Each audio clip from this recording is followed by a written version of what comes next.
Olá, sejam muito bem-vindos a mais um compartilhamento da Bhagavad Gita, a forma universal de Deus. A Bhagavad Gita, como ele é. Então, como ele é? Quem é que é? Como ele é quem? Como Deus o é? Como Krishna o é na filosofia védica. E sempre que eu volto aqui para compartilhar os versos, né?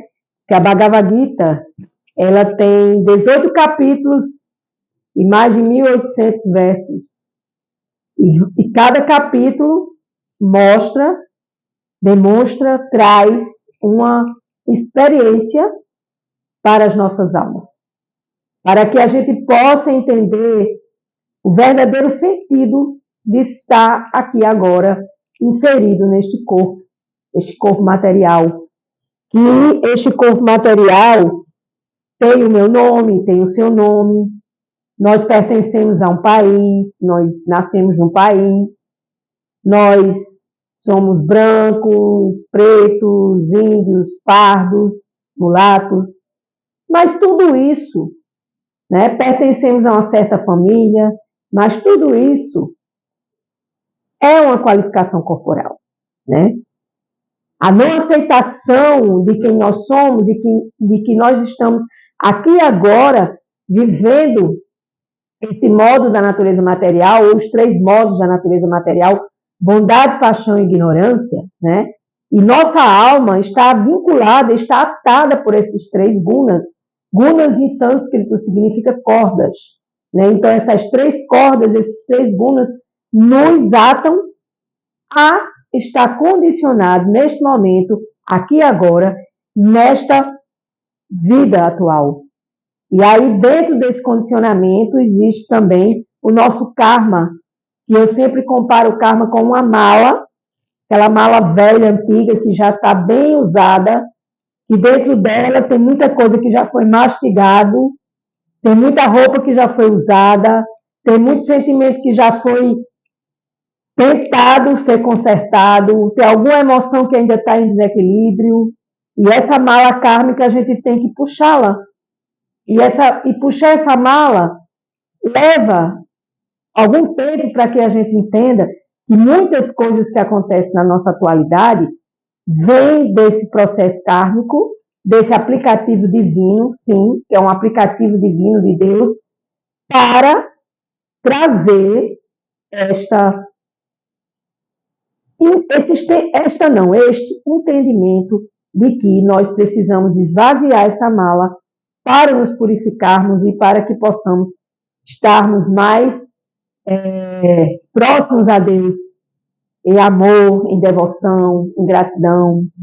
Porque se nós trazemos uma mala pesada, cheia de impurezas, cheia de coisas que já foram praticadas no nosso passado, como vamos nessa vida ter facilidade? Como vamos? Porque viemos aqui e precisamos abrir essa mala, precisamos trabalhar com esses itens, né, dessa mala, porque o avião chega aqui e aterriza na Terra justamente quando a gente nasce do ventre de nossa mãe, e nós vamos dar o primeiro choro e entender que essa alma está nesse corpo físico de bebê recém-nascido e que ela veio para mais uma jornada neste planeta Terra. Então, quando a Bhagavad Gita aparece em nossas vidas, é um sinal auspicioso, é um sinal maravilhoso de que Deus está nos dando essa oportunidade de entender este caminho de nossa principal essência, que é a alma e não o corpo. Porque o corpo ele é finito, mas a alma é infinita, a alma é eterna. Deus nos criou como eternos, né? Cheio de eternidade, conhecimento e bem-aventurança. E esse conhecimento que nós podemos agregar a nós também se chama Bhagavad Gita, também está dentro da Bhagavad Gita, né? E a Bhagavad Gita, ela é a ciência suprema dentro da filosofia védica, da literatura védica, e essa filosofia ela vai abrir as arestas do nosso viver eterno e desse conhecimento que já está inserido dentro dessa alma, Porque ela tem essas 3 características, Sat Chit Ananda, eternidade, conhecimento e bem-aventurança, características de nossa alma. E Deus é Sat Chit Ananda Vrigarra, maior, porque a Deus ninguém se compara. A gente até tenta querer ser Deus, mas Deus é Deus e ponto, né? Então, quando a gente chega às nossas mãos do Bhagavad Gita, a canção do Supremo, como ele é e como ele se dirigiu a Arjuna, para conversar com Arjuna, ensinar a Arjuna, o guerreiro Kshatriya, né, dentro da batalha de Kurukshetra, da batalha da antiga Índia, há 5.000 anos atrás, Krishna conversou com Arjuna e Krishna falou para Arjuna: meu querido guerreiro, é assim que você deve proceder, é assim que você deve lutar, é assim que você deve buscar servir-me. Então, dentro da Bhagavad Gita, existe 18 capítulos, e eu já identifiquei esses 18 capítulos no vídeo anterior a esse que eu estou fazendo. São 18 capítulos, e cada capítulo tem um título. E esse que estamos aqui compartilhando chama-se A Forma Universal. E hoje vamos ao verso 55 da Forma Universal, né? Então, eu vou fazer aqui a minha reverência, pedir autorização a Deus e a Prabhupada, que compilou a Bhagavad Gita como ele é, traduziu, né, do sânscrito para o inglês, e do inglês foi se passando para várias línguas, com certeza o português, porque eu tenho aqui na minha mão a Bhagavad Gita em português. Então, eu vou fazer o mantra de autorização.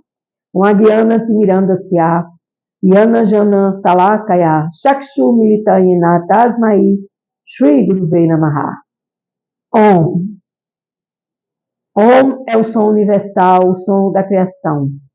Embora eu tenha nascido na mais escura região da ignorância, esse mundo material, o meu mestre espiritual abriu meus olhos com a tocha do conhecimento transcendental, que é o conhecimento da filosofia védica da Bhagavad Gita e de demais escrituras. A tal mestre espiritual eu presto minhas respeitosas reverências. Jai Gurudeva, Jai Prabhupada. Gurudeva, o maior dos gurus, dos professores, que é Deus Supremo, Krishna. E Prabhupada, que trouxe todo esse movimento para o Ocidente. Então, nós reverenciamos Gurudeva, Bhagavan, a pessoa suprema, e nós reverenciamos Prabhupada, que é o nosso mestre espiritual, que trouxe esse conhecimento para que nós possamos agregar ao nosso dia a dia e entender-nos mais e melhor. Então, o verso 55 diz o seguinte: meu querido Arjuna, aquele que se ocupa em meu serviço devocional puro, ou seja, imaculado, sem impurezas, livre das contaminações das atividades materiais fruitivas e da especulação da mente, que trabalha para mim e faz de mim a meta suprema de sua vida, sendo amigo de todos os seres vivos, com certeza virá a mim. Então, aqui o Supremo, ele diz: olha, vocês almas que estão aí em corpos, né? Se vocês se ocuparem em me servir, com um serviço puro, um serviço sem interesse, um serviço apenas por servir a Deus, porque a missão da alma é serviço devocional, é servir a Deus em devoção, em amor e gratidão.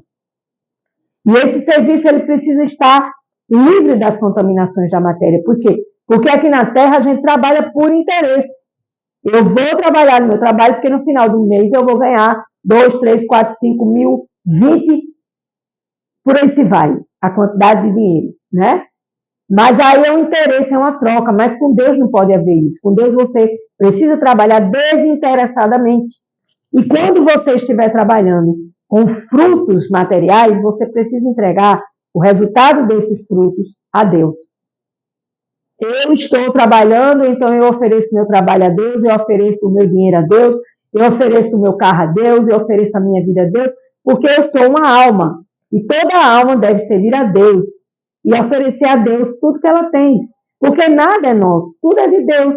Se você parar e meditar nessas palavras, você vai chegar à conclusão que nada que nós temos é nosso, nós somos apenas usuários temporários daquilo que nós temos materialmente, porque quando nós saímos desse corpo, quando a alma sai do corpo, ela vai para outros processos espirituais, e nada vai com você de material, tudo ficará aqui na terra, né? Então, isso é você não esperar os frutos do seu trabalho e entregar a Deus o resultado, né? Como também nós nos preocupamos muito e nós estamos sempre querendo ser Deus.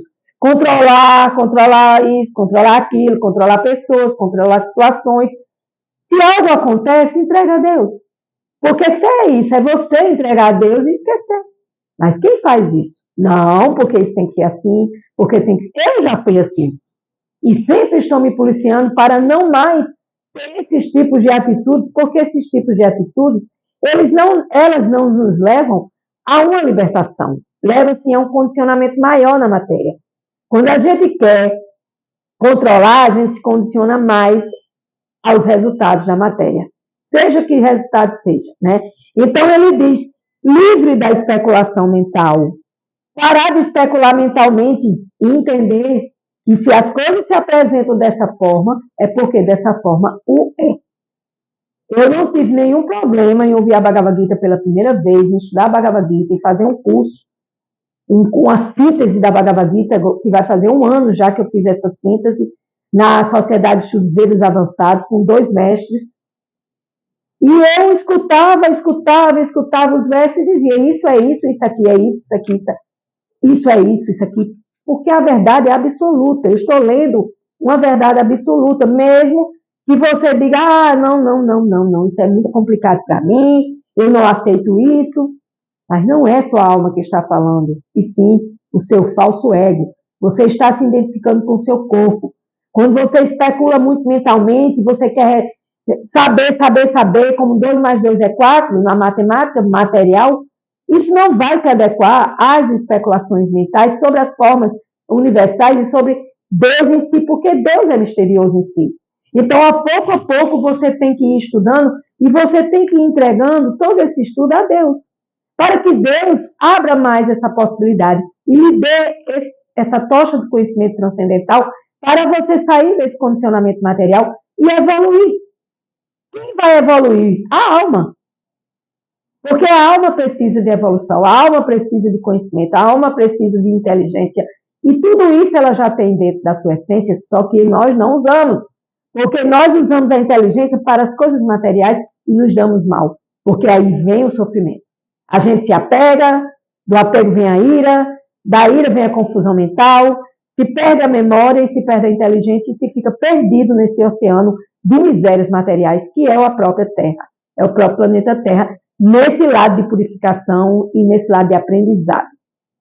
Não que o planeta Terra seja um planeta horrível, feio, não é isso que eu estou falando. Eu estou falando de parar de especular mentalmente e querer entender Deus como 2 é 2 é 4. Você vai ouvir, você vai colocar em prática e vai testar se esses conhecimentos são verídicos na sua prática de serviço devocional a Deus, porque não se pode chegar a Deus sem servir a Deus. A gente tem que aprender a servir a Deus, entregar os frutos a Deus e sentir no nosso coração os resultados dessa nossa prática. E assim, trabalhar para Deus e fazer de Deus a meta suprema. Gente, a meta suprema é a minha meta na Terra, é servir a Deus em amor, devoção e gratidão e transcender as coisas materiais, sair desse cativeiro terreno e ir para outros planetas como alma, habitar outros tipos de corpos. Sim, porque na casa de Deus há muitas moradas. Já diz o nosso queridíssimo Jesus, uma alma pura, santificada, né? Dita filho de Deus, devoto puro de Deus, que veio trazer a lei do amor, né? Prabhupada diz aqui, quem quer se aproximar da suprema personalidade de Deus, deve ter um relacionamento com a tal personalidade suprema e deve aceitar esta fórmula conforme anunciada pelo próprio Supremo. Por isso, estivesse considerada a essência da Bhagavad Gita. Então, esse verso que eu estou compartilhando hoje com vocês aqui é a essência da Bhagavad Gita. É a fórmula da paz, né? Tornar Deus amigo de todos os seres vivos. Deus é Deus em tudo e em todos. Uma pequena formiga de açúcar até no ser humano. Mesmo que esse ser humano esteja errado e errando, que esse ser humano seja aquele ser humano que está perdido nas trevas, você precisa trazer para a luz. se ele quiser, claro, né? Então, ele diz aqui, né? Quem se ocupa em serviço devocional com esse propósito de se assenhorar da natureza material e que não conhece a verdadeira vida, que é a vida espiritual e não a material, assim, nós devemos buscar entender essa essência dessa vida espiritual e sua relação eterna com a suprema personalidade de Deus, Krishna, ensinando-lhe como voltar ao lar, como regressar ao Supremo. Este verso acima, que explica com clareza esse processo pela qual alguém pode obter sucesso em sua atividade espiritual prestando serviço devocional. Então, Krishna é meu amigo e eu trabalho para ele, eu não especulo e eu sinto no meu coração os resultados desse serviço devocional, entregando a Deus, fazendo da minha vida uma oferenda a Deus para buscar minha paz espiritual aqui e agora, neste plano cheio de doença, pobreza e conflito, né? Então, aqui Prabhupada explica, né, que Krishna é um amigo de todos. Portanto, aqui se diz que ele não tem inimigos, né? E como é que isso acontece? O devoto em consciência de Krishna sabe que somente o serviço devocional a Deus, a Krishna, pode aliviar alguém de todos os problemas da vida. Então, como é que a gente pode se aliviar dos problemas da vida prestando serviço a Deus? Deus, eu te entrego esse serviço. Deus, eu estou fazendo isso para que esteja mais perto de ti. Deus, venha mais para perto de mim. Deus, eu preciso de você na minha vida, o Senhor da minha vida. Deus, eu presto reverências a ti. Deus, eu agradeço por estar escutando a Bhagavad Gita. Deus, eu estou aqui para te servir. O que tu queres tudo em mim? Não, mas eu quero fazer isso, eu quero fazer aquilo. Deus não quer. Deus quer que você aprenda a Ele, aprenda com Ele, né? Que Ele quer que você seja, né, o seu servo eterno, porque a alma é um servo eterno de Deus e o corpo é apenas o casulo que a alma usa para servir a Deus no plano material, né? Então ele diz aqui, na história há muitos exemplos de devotos do Senhor que arriscaram suas vidas para difundir a consciência de Deus. O exemplo preferido é o Senhor Jesus Cristo, o nosso Pai do catolicismo, dessa filosofia fantástica que é a filosofia de Jesus Cristo. Ele foi crucificado pelos não devotos, mas ele se sacrificou sua vida para difundir a consciência de Deus, não é verdade? Deus não veio aqui, Jesus não veio aqui e terminaram colocando ele lá na cruz, mas ele veio falar de Deus e da consciência de Deus e do amor a Deus, né? É óbvio que seria superficial entender que ele foi morto. Similarmente, ainda há também muitos exemplos de pessoas que vêm pregar a consciência de Deus e que são mortas ou que acontece de sofrerem, né? Porque as pessoas perseguem essas almas, né? Quem é consciente de Deus sabe que as pessoas sofrem porque se esqueceram de sua eterna relação com Deus. Vou repetir. Quem é consciente de Deus sabe que as pessoas sofrem porque se esqueceram de sua eterna relação com Deus, né? Portanto, o maior benefício que se pode prestar à sociedade humana é aliviar o semelhante de todos os problemas materiais. Então, a maior caridade que tem aqui não é tirar a fome das pessoas, segundo a filosofia védica, que também é importante retirar a fome das pessoas, mas sim levar a consciência de Deus para essas almas, nesses corpos, que estão passando algumas necessidades materiais. E a maior caridade que se faz é levar conhecimento transcendental para que a alma acenda essa chama e se lembre que ela é uma alma e não um corpo e que ela está aqui para servir a Deus, né? Então, devido a isso, o devoto ocupa-se em servir ao Senhor. E assim imaginamos, né, como Deus é misericordioso, Krishna é misericordioso, para com aqueles que se ocupam em seu serviço, arriscando tudo por ele. Exceto que depois de abandonarem o corpo, tais pessoas alcançam a morada de Deus.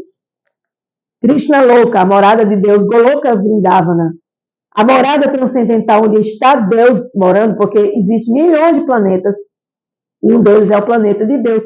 Deus quer que a gente volte ao Supremo, Deus quer que a gente se volte para Ele, né?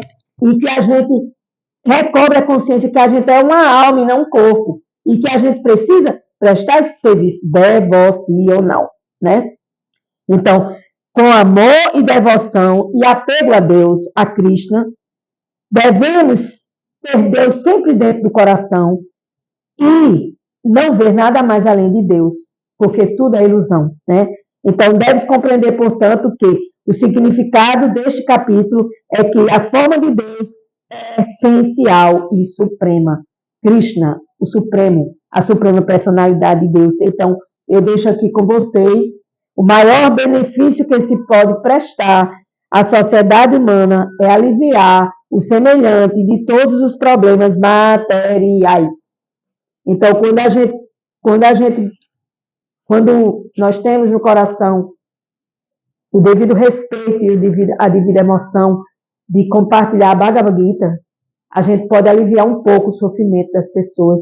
E Krishna diz que quando a gente faz esse serviço, a gente pode voltar ao Supremo, pode um dia regressar ao Supremo, e que esses tipos de devotos e devoções é muito querido por ele. Então, nada mais fantástico do que agradar ao Supremo em serviço devocional para nos libertar desse cativeiro material.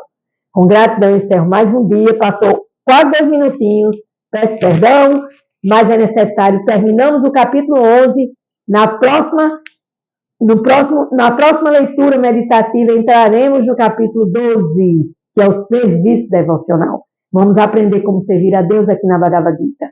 Com gratidão, encerro mais um dia. Gratidão.